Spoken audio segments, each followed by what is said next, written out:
rinnovato il matrimonio con gli azzurri per altri 3 anni. 3 anni. Mi fa piacere. 3 anni. Ottimo, bravo questo applauso, bravo.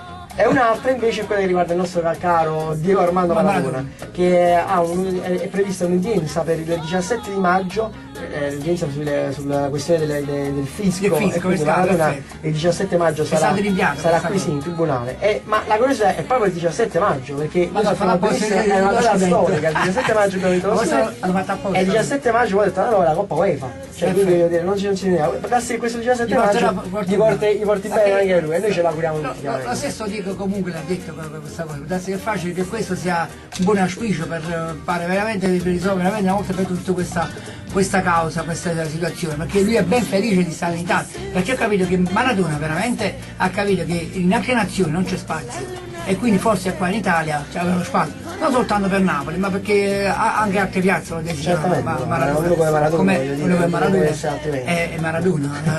Ce n'è solo uno.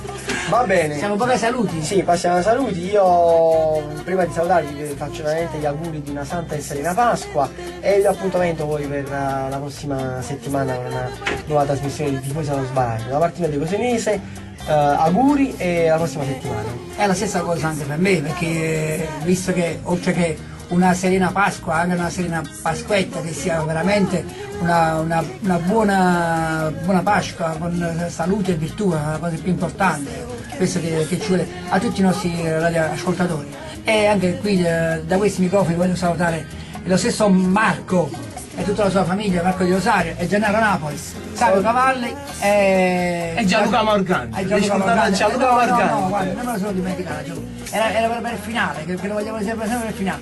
E poi i saluti vanno ai nostri partners che effettua pasticceria La Migliore ad Arzano, certo. a tutta la sua equipe staff, come si vuol dire. Va bene. Allora tutti noi di Tifosi allo Sbaraglio, buona Pasqua e forza Napoli! Napoli, sempre.